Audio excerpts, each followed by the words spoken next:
नमस्कार दोस्तों, स्वागत है आप सबका प्रभावती पाठशाला में।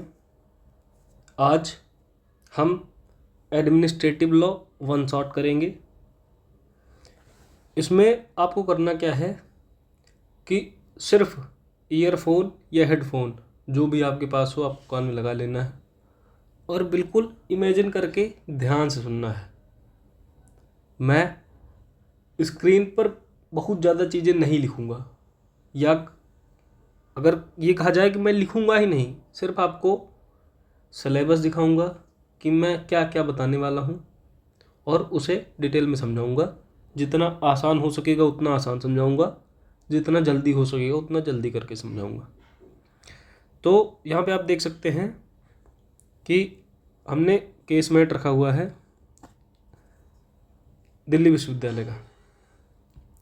तो अगर आप दिल्ली यूनिवर्सिटी से लॉ की पढ़ाई कर रहे हैं तो समझ लीजिए कि आपका ही सिलेबस पढ़ाया जा रहा है। बाकी और किसी यूनिवर्सिटी से हैं आप तो चूँकि टॉपिक्स लगभग सेम ही रहते हैं, तो हमें उन टॉपिक्स को पढ़ना है जो जो आपके सिलेबस में हो। Thank you so much. आगे हम शुरू करते हैं टॉपिक 1 से, nature and scope of administrative law, जिसमें पहले पढ़ेंगे definition and scope of administrative law, फिर रूल ऑफ लॉ किसका, डायसीज रूल ऑफ लॉ, फिर theory of separation of powers और फिर एच.एम. शीरवई के कॉन्सेप्ट के बारे में पढ़ेंगे। चलिए शुरू करते हैं। एडमिनिस्ट्रेटिव लॉ काफ़ी डायनेमिक सब्जेक्ट है।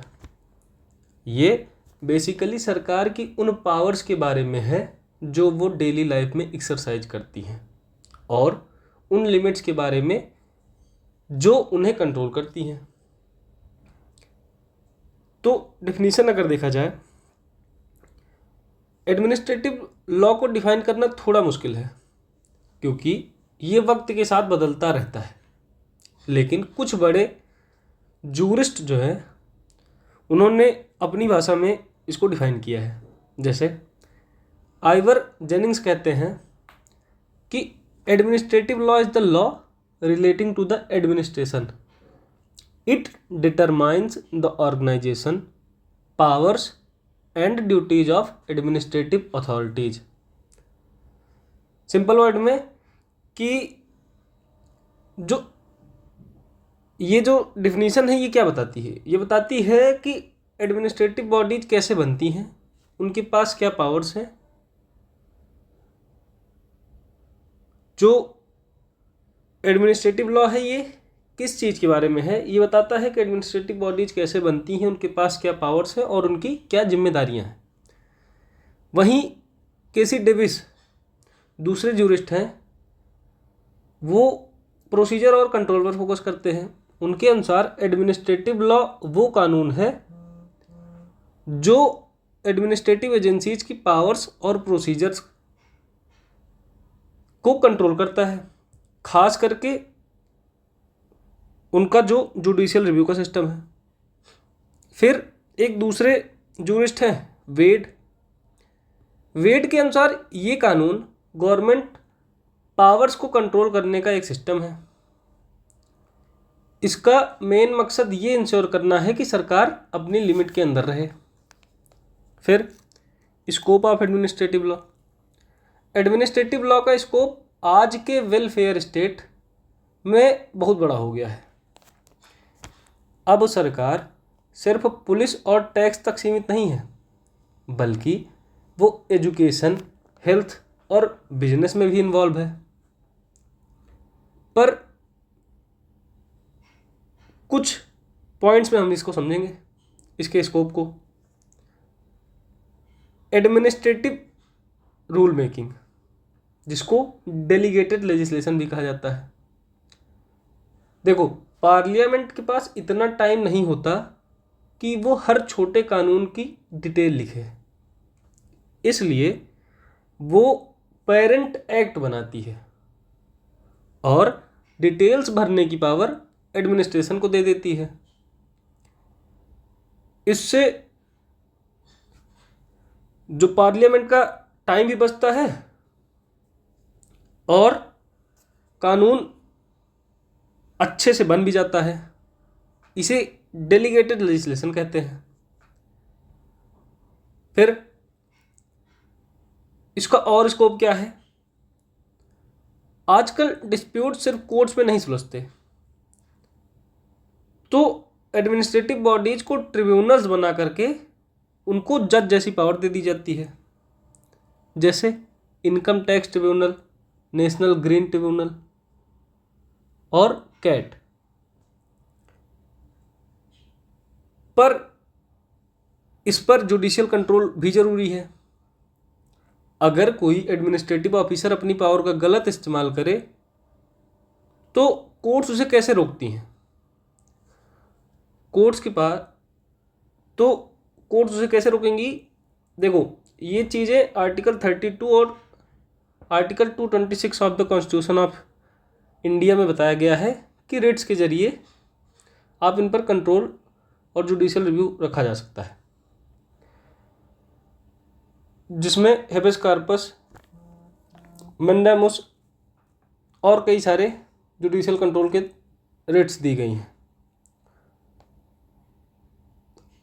देखो, ऑफिसर्स को कई बार सिचुएशन देखकर फैसला लेना पड़ता है, जिसे डिस्क्रिशन बोलते हैं। पर एडमिनिस्ट्रेटिव लॉ ये भी इंश्योर करता है कि ये डिस्क्रिशन जो है वो कहीं आर्बिट्ररीनेस ना बन जाए। मतलब डिस्क्रिशन मर्जी है और आर्बिट्ररीनेस मन मर्जी। अब रूल ऑफ लॉ पर बढ़ने से पहले हम एक बार एडमिनिस्ट्रेटिव लॉ और कॉन्स्टिट्यूशनल लॉ में अंतर समझ लेते हैं। देखो, दोनों में काफ़ी गहरा रिश्ता है, लेकिन एक जो बेसिक डिफरेंस है वो है कि कॉन्स्टिट्यूशनल लॉ देश का सुप्रीम लॉ है, जो तीनों ब्रांचेज मतलब लेजिस्लेचर, एग्जीक्यूटिव और जुडिशरी, इनके स्ट्रक्चर और फंडामेंटल राइट्स की बात करता है। वहीं पर एडमिनिस्ट्रेटिव लॉ सिर्फ एग्जीक्यूटिव मतलब एडमिनिस्ट्रेशन पर फोकस करता है और ये देखता है कि वो डेली बेसिस पर कैसे काम करती हैं। अब हम आगे देखेंगे रूल ऑफ लॉ, जिसका Dicey rule of law. AV Dicey का rule of law administrative law का सबसे फाउंडेशनल कॉन्सेप्ट है। डाइसी एक ब्रिटिश जूरिस्ट थे। उन्होंने अपनी किताब the law of the constitution, जो कि 1885 में है, लिखी गई, उसमें डिटेल में समझाया। डाइसी के मुताबिक रूल ऑफ लॉ का मतलब है कि कानून सबसे ऊपर है और कोई भी इंसान या सरकार कानून से बड़ा नहीं है। डाइसी के रूल ऑफ लॉ के 3 पिलर्स थे। क्या क्या? अब्सेंस ऑफ आर्बिट्ररी पावर मतलब सुप्रीमेसी ऑफ लॉ, ये पहला पिलर। दूसरा इक्वलिटी बिफोर लॉ और तीसरा प्रीडोमिनेंस ऑफ लीगल स्पिरिट मतलब जज मेड कॉन्स्टिट्यूशन। इसको जल्दी से समझेंगे हम। अब्सेंस ऑफ आर्बिट्ररी पावर मतलब सुप्रीमेसी ऑफ लॉ, इसका मतलब है कि देश में सिर्फ कानून की चलती है, किसी व्यक्ति के मन मर्जी की नहीं। मतलब किसी भी इंसान को तब तक सजा नहीं दी जा सकती या उसकी प्रॉपर्टी को नुकसान नहीं पहुंचाया जा सकता जब तक उसने देश के किसी एग्जिस्टिंग लॉ का वायलेशन न किया हो। एडमिनिस्ट्रेशन अपनी मर्जी से किसी को जेल में नहीं डाल सकता। सजा देने के लिए कानून का तोड़ना जरूरी है और वो कोर्ट में प्रूव होना चाहिए। दूसरा पॉइंट जो है इक्वलिटी बिफोर लॉ, तो डाइसी का मानना था कि देश का जो ऑर्डिनरी लॉ है वो सब पर बराबर लागू होता है, चाहे वो कोई एक आम नागरिक हो या कोई बड़ा सरकारी ऑफिसर, सभी एक ही कानून के दायरे में आते हैं। साथ ही साथ डाइसी फ्रेंच सिस्टम के साथ ही साथ डाइसी जो थे वो फ्रेंच सिस्टम को भी क्रिटिसाइज करते हैं। डाइसी ने फ्रांस के ड्रॉइट एडमिनिस्ट्रेटिव इस सिस्टम को क्रिटिसाइज किया क्योंकि वहाँ सरकारी अफसरों के लिए अलग कोर्ट्स और अलग कानून थे। डाइसी चाहते थे कि सभी के लिए एक ही कोर्ट हो। फिर तीसरा पिलर क्या है? Predominance of legal spirit. Dicey के अनुसार कॉन्स्टिट्यूशन लोगों के राइट्स का सोर्स नहीं है, बल्कि वो कोर्ट द्वारा दिए गए फैसलों का रिजल्ट है। उनका कहना था कि राइट्स जैसे फ्रीडम ऑफ स्पीच तभी असली हैं जब कोर्ट्स उन्हें इन्फोर्स करती हैं। सिर्फ पेपर पर लिख देने से कुछ नहीं होता। पर इंडिया में हम इससे हटकर हैं। हमारे यहाँ constitution is the source of all rights. मतलब हमने डाइसी के पहले 2 पॉइंट्स तो लिए हैं, पर तीसरा पॉइंट हमारे यहाँ उल्टा है।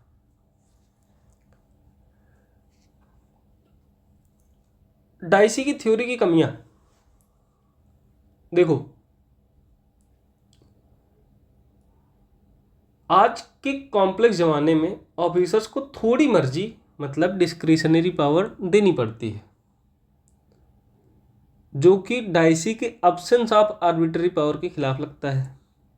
उनका मानना था कि बिल्कुल भी डिस्क्रिशनरी पावर नहीं होनी चाहिए। वो डेलीगेटेड लेजिस्लेशन के भी खिलाफ थे। तो आजकल ट्रिब्यूनल्स के जरिए डेलीगेटेड लेजिस्लेशन भी होता है। अब यहाँ तक हो गया डाइसी का रूल ऑफ लॉ। अब आगे है theory of separation of powers. ये भी जल्दी से जानेंगे हम। देखो, theory of separation of powers एक ऐसा कॉन्सेप्ट है जो डेमोक्रेसी की नींव है। इसका बेसिक मतलब है कि सरकार की सारी ताकत एक ही में नहीं होनी चाहिए। मतलब सरकार की सारी ताकत एक ही हाथ में नहीं होनी चाहिए, वरना वो इंसान या संस्था तानाशाह बन सकती है। तो इसका बेसिक मतलब है कि सरकार की सारी ताकत जो है वो एक ही हाथ में नहीं होनी चाहिए, वरना वो इंसान या जो संस्था है वो डिक्टेटर बन सकती है। अब इसकी हम हिस्ट्री और ओरिजिन के बारे में जानेंगे। हालांकि इसका जिक्र जो है वो पुराने ज़माने में अरिस्टोटल ने भी किया था, लेकिन इसे पहली पहचान 18th सेंचुरी में फ्रेंच फिलोसफर मॉन्टेस्क्यू ने अपनी किताब the spirit of the laws, जो कि 1748 में लिखी गई थी, उसमें दी। मॉन्टेस्क्यू जो थे उनका मानना था कि जब एक ही इंसान या बॉडी के पास कानून बनाने और उसे लागू करने की पावर होती है तो लिबर्टी जो है वो छिन जाती है। इसके भी मुख्य 3 पिलर्स हैं। कौन कौन से? लेजिस्लेचर मतलब विधायिका, एग्जीक्यूटिव मतलब कार्यपालिका और जुडिशरी मतलब न्यायपालिका। लेजिस्लेचर, इसका काम है कानून बनाना। एग्जीक्यूटिव, इसका काम है उन कानूनों को देश में लागू करना। और जुडिशरी, इसका काम है कानून की व्याख्या करना और डिस्प्यूट सॉल्व करना। मतलब legislature law making, executive implementation और जुडिशरी इंटरप्रिटेशन एंड जस्टिस। जो मॉन्टेस्क्यू की थ्योरी थी उसके 3 प्रिंसिपल्स हैं। कौन कौन से? नो ओवरलैप ऑफ पर्सनल, मतलब एक व्यक्ति एक से ज़्यादा ब्रांच का हिस्सा ना हो। नो इंटरफेरेंस, मतलब एक ब्रांच दूसरी ब्रांच के काम में दखल न दे। और नो ओवरलैप ऑफ फंक्शंस, मतलब एक ब्रांच दूसरी ब्रांच का फंक्शन परफॉर्म ना करे। पर आज के मॉडर्न ज़माने में स्ट्रिक्ट सेपरेशन बिल्कुल मुमकिन नहीं है कि बिल्कुल ही ऐसे बांध दिया जाए कि एक दूसरे से ओवरलैप या एक दूसरे में इंटरफेरेंस ना करें। जैसे एग्जांपल, अगर लेजिस्लेचर कोई ऐसा कानून बनाती है जो कॉन्स्टिट्यूशन के खिलाफ है तो जुडिशरी उसे अनकॉन्स्टिट्यूशनल डिक्लेयर करके रद्द कर सकती है। इसका मतलब कि तीनों ब्रांचेज एक दूसरे पर नजर रखती हैं ताकि कोई अपनी लिमिट क्रॉस ना करे। इंडिया में हम स्ट्रिक्ट सेपरेशन फॉलो नहीं करते,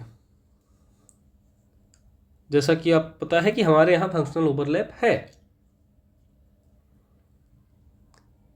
और ये कॉन्स्टिट्यूशन में आर्टिकल 50 में भी बताया गया है। और केशवानंद भारती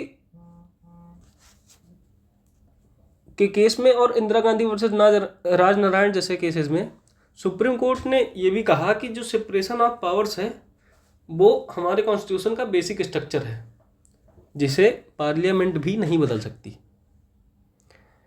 तो सेपरेशन ऑफ पावर्स की थियरी का महत्व क्या है, इसकी इंपॉर्टेंस।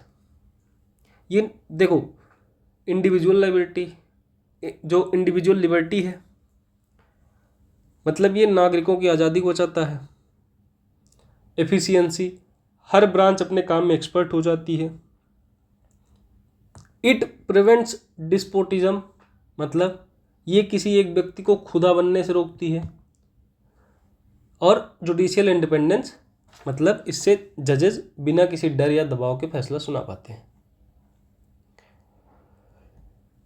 ये तो हो गया theory of separation of powers. अब आगे सुनो।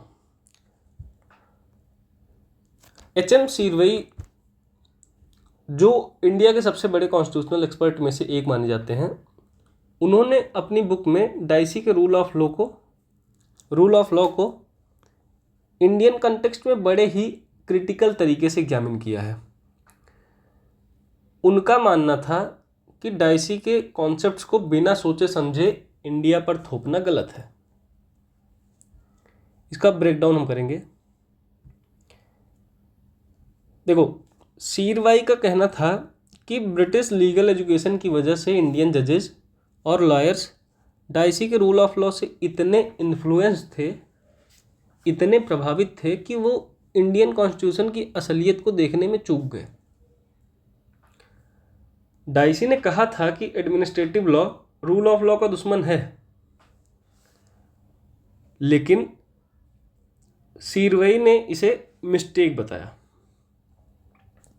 शीरवई के मेन आर्गुमेंट्स क्या थे कि जो डाइसी ने फ्रेंच सिस्टम ड्रॉइट एडमिनिस्ट्रेटिव को क्रिटिसाइज किया था, शीरवई का मानना था कि ड्रॉइट एडमिनिस्ट्रेटिव का गलत इंटरप्रिटेशन हो रहा है।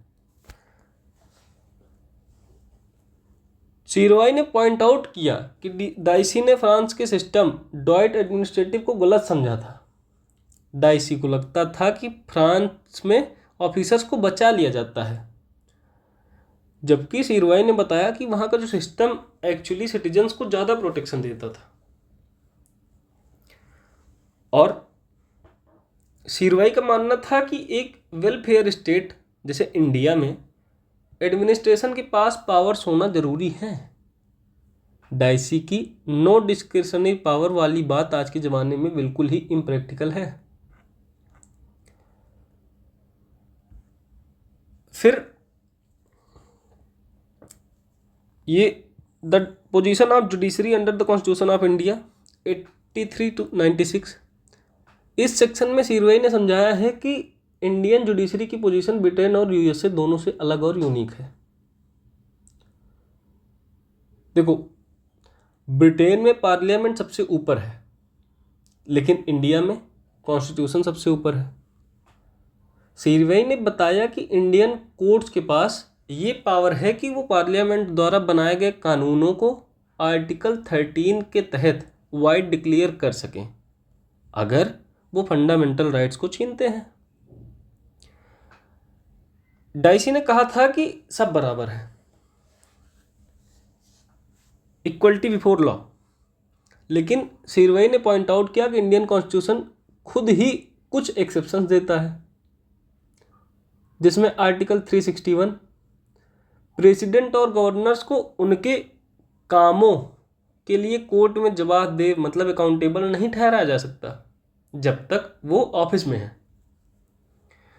आर्टिकल 15 क्लॉज 4 और 16(4) बैकवर्ड क्लासेस के लिए स्पेशल रूल्स हैं। सीरवई के मुताबिक ये रूल ऑफ लॉ का वायलेशन नहीं है बल्कि सब्सटेंटिव इक्वलिटी है।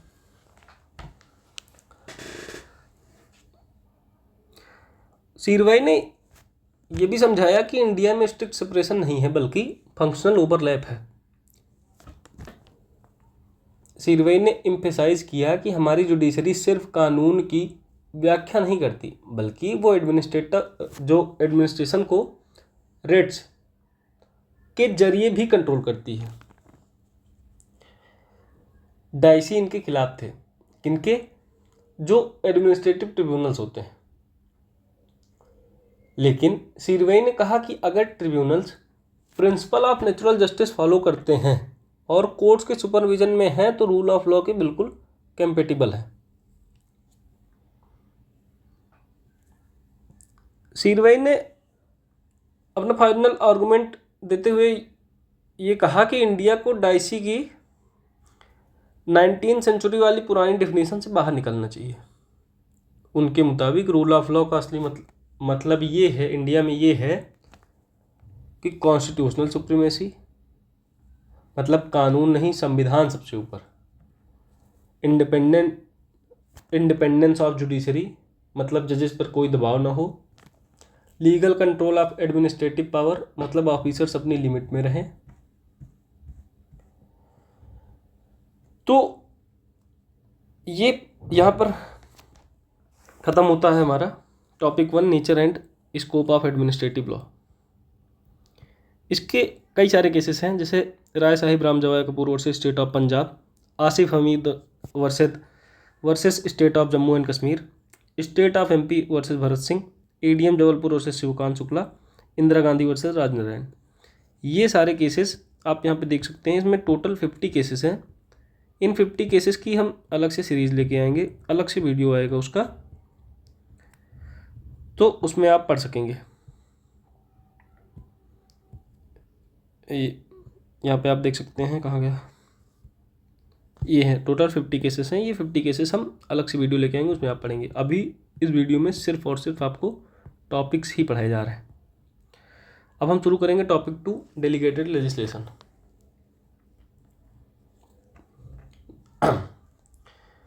मीनिंग, जब पार्लियामेंट एक स्केलेटल एक्ट मतलब ढांचा बनाती है और उसके अंदर के बारीक रूल्स, रेगुलेशंस और बाईलॉज बनाने की पावर किसी मिनिस्टर या मिनिस्ट्री ही कह लें हम, या डिपार्टमेंट को देती है तो उसे डेलीगेटेड लेजिस्लेशन कहते हैं। इसे सबऑर्डिनेट लेजिस्लेशन भी कहा जाता है। रीजंस फॉर ग्रोथ, आज के ज़माने में ये इतना ज़रूरी क्यों हो गया? देखो, पार्लियामेंट के पास इतना वक्त नहीं होता कि वो हर छोटे रूल्स पर बहस करे। टेक्निकलिटी मतलब कई कानून बहुत टेक्निकल होते हैं, जैसे न्यूक्लियर एनर्जी या एनवायरनमेंट, इनके लिए एक्सपर्ट्स की ज़रूरत होती है जो एडमिनिस्ट्रेशन में होते हैं। फ्लेक्सिबिलिटी मतलब अगर कोई रूल काम नहीं कर रहा तो एडमिनिस्ट्रेशन उसे जल्दी बदल सकता है, जबकि पार्लियामेंट में कानून बदलना बहुत लंबा प्रोसेस है। इमरजेंसी मतलब युद्ध या महामारी के समय तुरंत रूल्स बनाने की ज़रूरत होती है। तो इन सारी चीज़ों में डेलीगेटेड लेजिस्लेशन की ज़रूरत पड़ती है हमें। कंडीशनल लेजिस्लेशन, ये तब होता है जब लेजिस्लेचर कानून तो बना देती है लेकिन ये एग्जीक्यूटिव पर छोड़ देती है कि वो कानून कब और कहाँ लागू होगा। जैसे अगर किसी कानून में लिखा है कि ये कानून तब लागू होगा जब स्टेट गवर्नमेंट नोटिफिकेशन निकालेगी, तो यहाँ पे एडमिनिस्ट्रेशन है वो सिर्फ एक कंडीशन चेक करेगा कि गवर्नमेंट का नोटिफिकेशन कब आ रहा है। यहाँ पर वो नया कानून नहीं बना रहा है। इसे कंडीशनल लेजिस्लेशन कहते हैं। Permissible limits of delegation of legislative power. Parliament अपनी सारी पावर नहीं दे सकती। पार्लियामेंट को पॉलिसी खुद तय करनी होगी। वो सिर्फ डिटेल्स लेजिस्लेट कर जो डिटेल्स है वो डेलीगेट कर सकती है। जैसे एक केस है इन री दिल्ली लॉज एक्ट। इस लैंडमार्क केस में सुप्रीम कोर्ट ने कहा कि पार्लियामेंट अपनी इसेंशियल पावर डेलीगेट नहीं कर सकती। अगर वो ऐसा करती है तो वो अनकॉन्स्टिट्यूशनल होगा। फिर जुडिशियल कंट्रोल। देखो, कोर्ट्स डेलीगेटेड लेजिस्लेशन को 2 ग्राउंड्स पर चेक करती है। कौन कौन से? पहला, सब्सटेंटिव अल्ट्रा वायर्स और दूसरा प्रोसीजरल अल्ट्रा वायर्स। देखो, अगर रूल पेरेंट एक्ट या कॉन्स्टिट्यूशन की लिमिट से बाहर जाकर बनाया गया है तो वो सब्सटेंटिव अल्ट्रा वायर्स के अंदर में आएगा, और अगर कानून बनाने का सही तरीका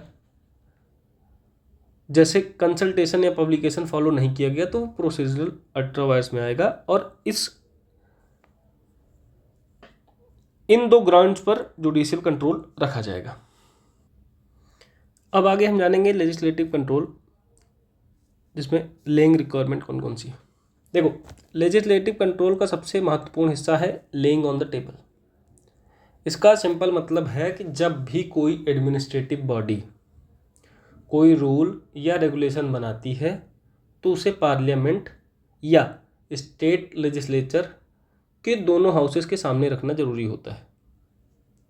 इसका मकसद ये है कि पार्लियामेंट जिसने कानून बनाने की पावर डेलीगेट की है ये देख सके कि एडमिनिस्ट्रेशन उस पावर का सही इस्तेमाल कर रही है या नहीं।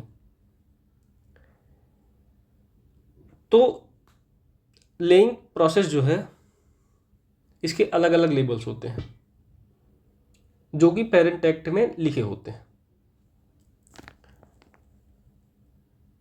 देखो, एक तो है सिंपल लेइंग, फिर है laying subject to negative resolution, तीसरा है laying subject to affirmative resolution. कौन कौन से लेबल्स हैं? Simple laying first, second laying subject to negative resolution, और थर्ड है laying subject to affirmative resolution. अब हम समझेंगे सिंपल लेइंग। इसमें रूल्स को सिर्फ पार्लियामेंट के सामने रख दिया जाता है। इसका मकसद पार्लियामेंट को इन्फॉर्म करना होता है। अगर पार्लियामेंट कुछ नहीं कहती तो रूल्स लागू रहते हैं। इसमें कोई मॉडिफिकेशन या डिसअप्रूवल का तुरंत प्रोविजन नहीं होता जब तक कोई मेंबर अलग से मोशन ना लाए। फिर laying subject to negative resolution, ये सबसे कॉमन टाइप है। इसमें रूल्स पार्लियामेंट के सामने रखे जाते हैं और एक फिक्स्ड पीरियड जैसे 30 दिन तक वहां रहते हैं। तो इसमें 2 कंडीशंस है, अगर पार्लियामेंट कुछ नहीं करती या अगर पार्लियामेंट ऑब्जेक्शन करती है। अगर पार्लियामेंट कुछ नहीं करती तो रूल्स ऑटोमेटिक तरीके से वैलिड हो जाते हैं, परंतु अगर पार्लियामेंट ऑब्जेक्शन करती है तो वो रूल्स रद्द हो जाते हैं। फिर थर्ड है laying subject to affirmative resolution. ये कंट्रोल का सबसे स्ट्रिक्ट तरीका है। इसमें रूल्स तब तक कानून नहीं बनते जब तक पार्लियामेंट उन्हें अप्रूव ना कर दे। जब तक दोनों हाउसेस यस नहीं बोलते एडमिनिस्ट्रेशन का बनाया हुआ रूल बेअसर रहता है। देखो, इफेक्ट ऑफ नॉन लेइंग, ये देखो एक बहुत बड़ा सवाल ये है कि अगर एडमिनिस्ट्रेशन रूल तो बना ले पर उसे पार्लियामेंट के सामने ना रखे तो क्या वो रूल इनवैलिड हो जाएगा? इस पर दो तरह के व्यूज हैं। पहला डायरेक्टरी, मतलब कि कई केसेस में कोर्ट्स ने कहा कि अगर कानून में सिर्फ ले करने को कहा गया है और उसके ना करने पर कोई सजा नहीं लिखी तो रूल वैलिड रहेगा। इसे सिर्फ एक प्रोसीजर की कमी माना जाएगा। पर वहीं पर मैंडेटरी, मतलब अगर पेरेंट एक्ट में साफ लिखा है कि रूल तभी लागू होगा जब ले किया जाएगा, तो बिना ले किए वो रूल इलीगल हो जाएगा। अब सिर्फ टेबल पर रखने से काम नहीं चलता, क्योंकि पार्लियामेंट के पास हर रूल को पढ़ने का टाइम नहीं होता। इसलिए दोनों हाउसेस में स्पेशलाइज्ड कमिटीज होती हैं।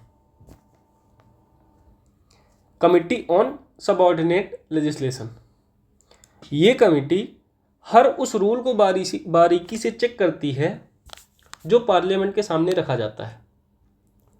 अगर उन्हें कुछ गलत लगता है तो वो अपनी रिपोर्ट हाउसेस को देते हैं, ठीक है? तो वो अपनी रिपोर्ट हाउसेस को देते हैं।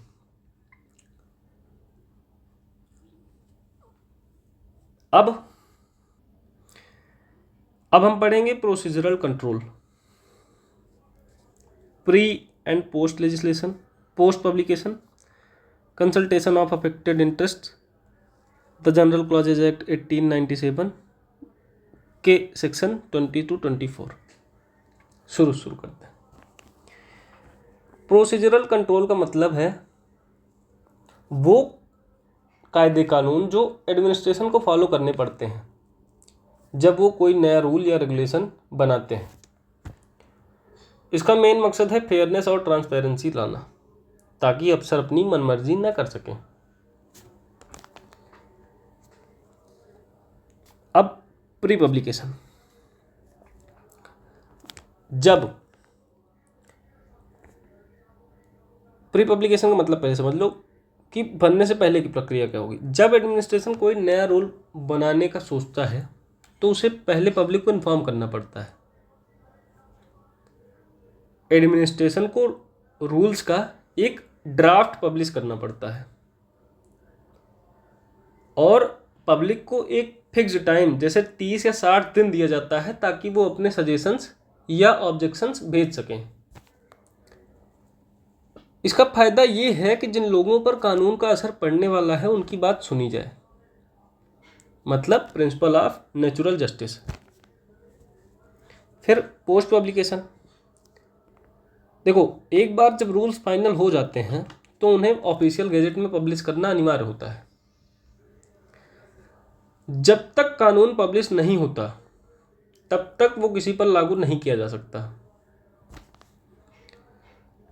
और पब्लिकेशन ही वो मोमेंट है जब वो रूल एक लॉ बन जाता है। अगर एडमिनिस्ट्रेशन बिना पब्लिश किए किसी को पनिश करे तो वो इलीगल माना जाएगा, ठीक। अब कंसल्टेशन ऑफ अफेक्टेड इंटरेस्ट, ये स्टेप तब फॉलो किया जाता है जब कानून किसी खास ग्रुप जैसे डॉक्टर्स, फार्मर्स या फैक्ट्री ओनर्स को अफेक्ट करता है। तो एडमिनिस्ट्रेशन उन लोगों या उनकी एसोसिएशन से बात करती है एक्सपर्ट ओपिनियन लेने के लिए। जैसे अगर हेल्थ केयर से जुड़ा कोई रूल बनाना है तो इंडियन मेडिकल एसोसिएशन से कंसल्ट करना एक अच्छा प्रोसीजरल कंट्रोल है। अब हम पढ़ेंगे द जनरल क्लॉजेज एक्ट 1897 के section 20 to 24। Section 20, construction of orders etcetera issued under enactments. ये सेक्शन कहता है कि अगर किसी एक्ट के अंदर कोई रूल, नोटिफिकेशन या ऑर्डर निकाला जाता है तो उसमें यूज किए गए वर्ड्स का वही मतलब होगा जो उस एक्ट में है। मतलब अगर पेरेंट एक्ट में पर्सन की डिफिनीशन में कंपनी शामिल हैं तो उसके अंदर बनने वाले रूल्स में भी पर्सन का मतलब कंपनीज ही होगा। इससे फ़ायदा क्या रहता है कि इससे कंसिस्टेंसी बनी रहती है और एडमिनिस्ट्रेशन अपनी मर्जी से वर्ड्स के नए मतलब नहीं निकाल सकता। सेक्शन 21 क्या कहता है? सेक्शन 21 है कि power to issue to include, power to add, to amend, vary or rescind. देखो, ये एडमिनिस्ट्रेटिव लॉ का एक संजीवनी सेक्शन है।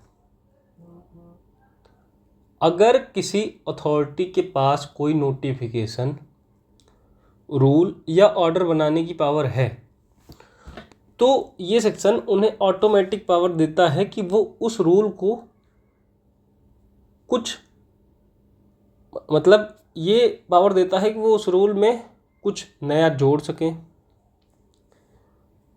उसमें देखो, add, amend, vary or resigned, मतलब कुछ नया जोड़ सकें, कुछ बदलाव कर सकें, थोड़ा चेंज भी कर सकते हैं और पूरी तरह से कैंसिल भी कर सकते हैं। लेकिन बदलाव करने का तरीका वही होना चाहिए जो रूल्स बनाने का था। जैसे अगर पहले गैजेट में था, अगर पहले गैजेट में निकाला था तो अमेंडमेंट भी गैजेट में ही आएगा।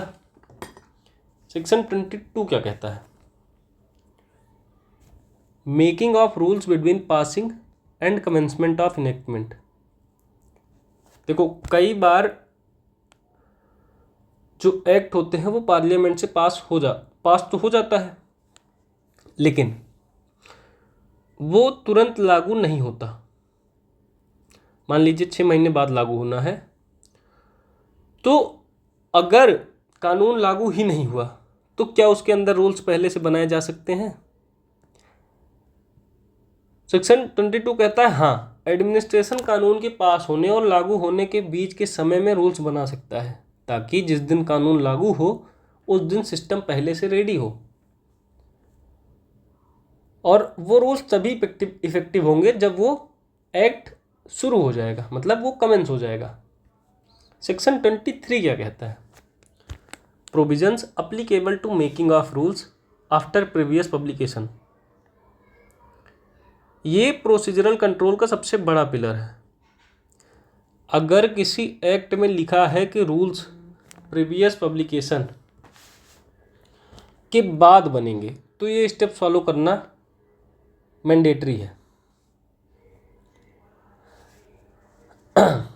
कौन कौन से?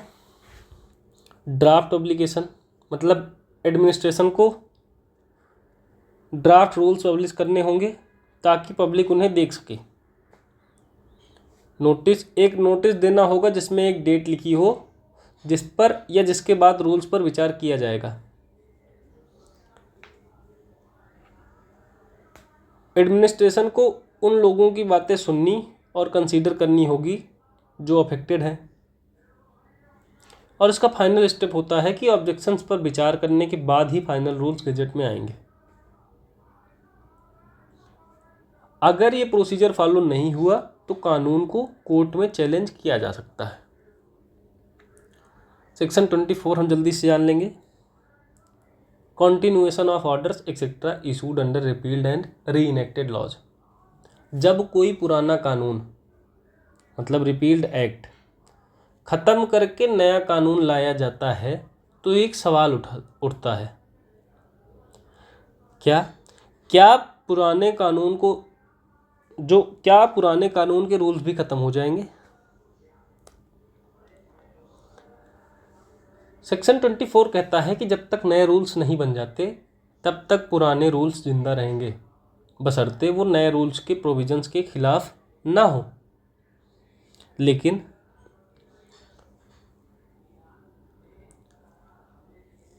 इसका जो मकसद है, इसका मकसद क्या है? इसका मकसद लीगल वैक्यूम को रोकना है। अगर पुराने रूल्स तुरंत ख़त्म हो जाएं तो एडमिनिस्ट्रेशन के पास काम करने का कोई लीगल धरातल नहीं बचेगा जब तक नए रूल्स ना बन जाएं। इस वजह से पुराने रूल्स को तुरंत ही ख़त्म नहीं किया जाता। ये तो हो गया हमारा सेकंड टॉपिक, डेलीगेटेड लेजिस्लेशन। अब हम शुरू करेंगे topic third, administrative discretion.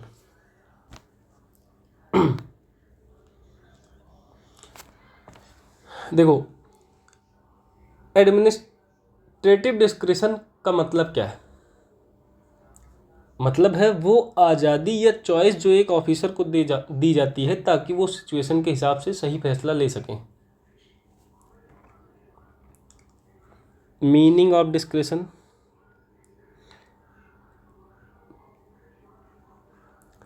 Discretion का मतलब to choose from amongst various available alternatives. मतलब हर सिचुएशन के लिए फिक्स रूल नहीं बनाया जा सकता। जैसे ट्रैफिक कंट्रोल या लाइसेंस देने की बारी हुई तो इसलिए ऑफिसर्स को थोड़ी मर्जी दी जाती है। कोर्ट्स ये चेक करती हैं कि ये मर्जी कहीं मनमर्जी तो नहीं बन गई, मतलब ये डिस्क्रिशन कहीं आर्बिट्ररीनेस तो नहीं बन गया। कोर्ट्स ये नहीं देखती कि फैसला क्या है, बल्कि ये देखती हैं कि फैसला लेने का तरीका सही था या नहीं।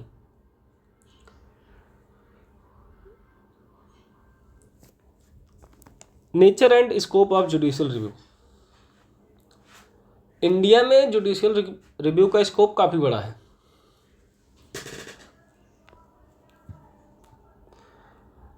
कोर्ट्स जो है वो अपील की तरह काम नहीं करती, यानी वो अपना फैसला ऑफिसर के फैसले से रिप्लेस नहीं करती। कोर्ट्स सिर्फ ये देखती हैं कि क्या ऑफिसर ने अपनी लीगल लिमिट क्रॉस की, क्या उसने फेयर प्रोसीजर फॉलो किया। आर्टिकल्स 32 और 226 के तहत सुप्रीम कोर्ट और हाई कोर्ट्स को ये पावर मिली है। ग्राउंड्स फॉर जुडिशियल रिव्यू, ये सेक्शन थोड़ा बड़ा है, इसको हम थोड़ा विस्तार से समझेंगे, पर जल्दी ही समझने की कोशिश करेंगे। देखो, अगर एडमिनिस्ट्रेशन अपनी डिस्क्रेशन का गलत इस्तेमाल करे तो कोर्ट्स इन ग्राउंड्स पर उन्हें रद्द कर सकती है। कौन कौन से ग्राउंड्स? देखो, पहला है मालाफाइड्स, मतलब इल मोटिव। अगर कोई ऑफिसर किसी मालाफाइड्स ना इल विल, अगर कोई ऑफिसर किसी व्यक्ति से पुरानी दुश्मनी निकालने के लिए या किसी पर्सनल फ़ायदे के लिए ऑर्डर पास करता है तो वो मालाफाइड माना जाएगा। जैसे एक म्युनिसिपल ऑफिसर है, मान लो उसने एक बिल्डिंग गिराने के लिए ऑर्डर दिया सिर्फ इसलिए कि उस बिल्डिंग का मालिक उसका पुराना दुश्मन था, ना कि इसलिए कि बिल्डिंग इलीगल थी, तो कोर्ट्स ऐसे ऑर्डर्स को तुरंत रद्द कर देता है।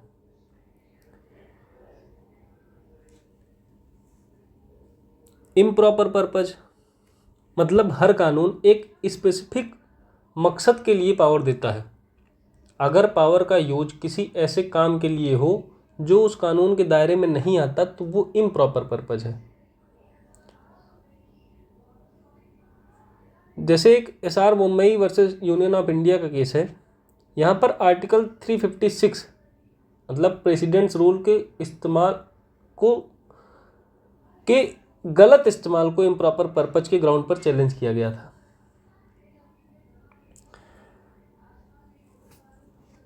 और इसके बाद है अनरीजनेबलनेस या आर्बिट्ररीनेस।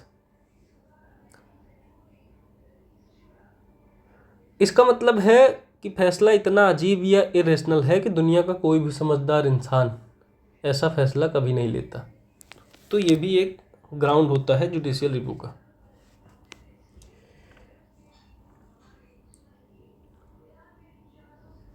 ठीक है,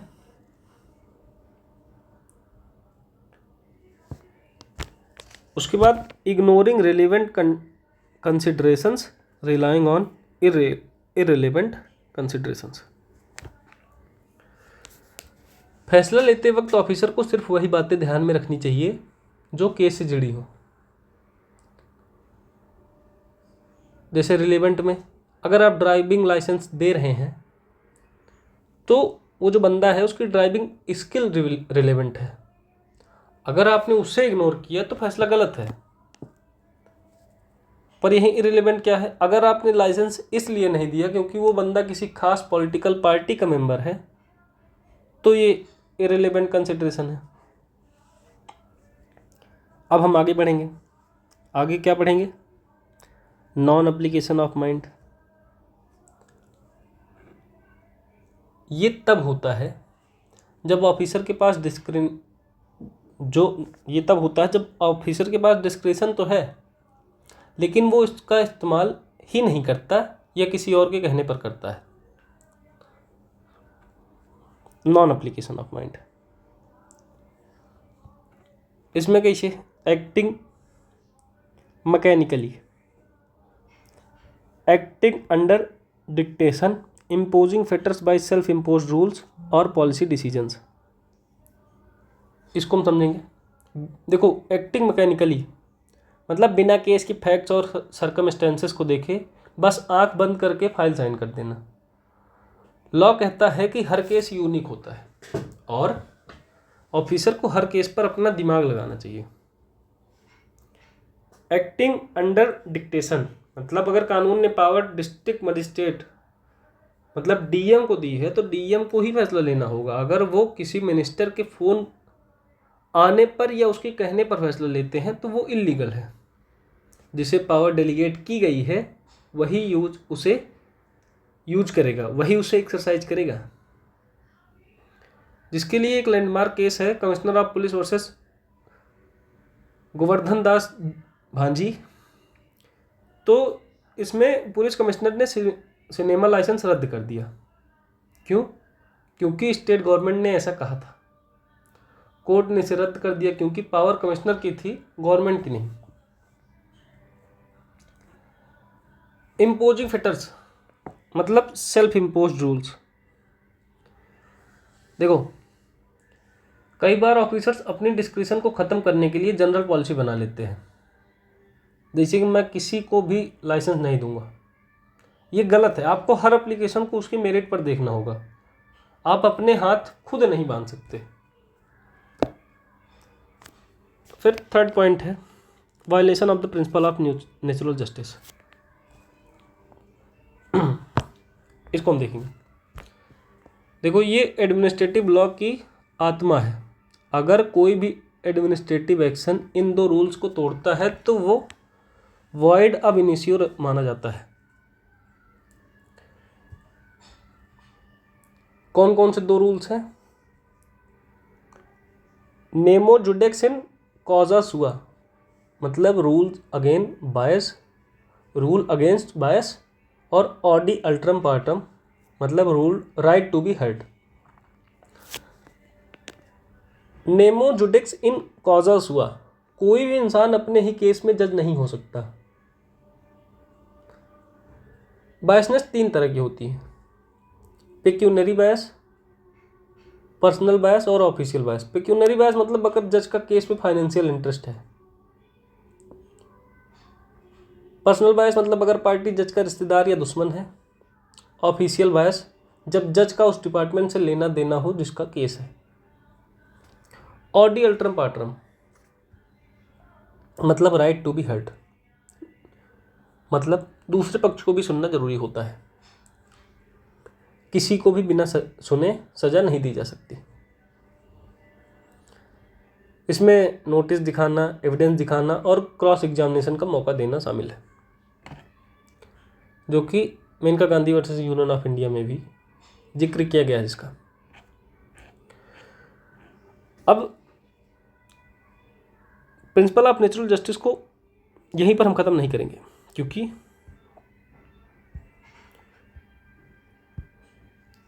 टॉपिक 4 पूरा ही प्रिंसिपल ऑफ नेचुरल जस्टिस पर बात करता है। यहाँ इसे डिटेल में समझेंगे। तो मैं 3 पार्ट्स लेके आऊँगा। ये पहला पार्ट यहीं पर ख़त्म करना चाहूँगा, जिसमें टॉपिक 1, टॉपिक 2 और टॉपिक 3 हो गया। सेकेंड पार्ट में topic 4 principle of natural justice, topic 5 judicial review, जिसमें डिफरेंट टाइप्स ऑफ रेट्स के बारे में बताया जाएगा, टॉपिक 6 राइट टू इन्फॉर्मेशन। ये 3 टॉपिक्स होंगे सेकेंड पार्ट में। और थर्ड पार्ट में ट्रिब्यूनल, टॉपिक 7 से ट्रिब्यूनल्स,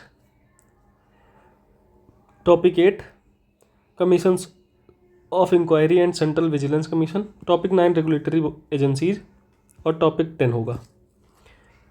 तो इतने पर मैं धन्यवाद करना चाहता हूँ।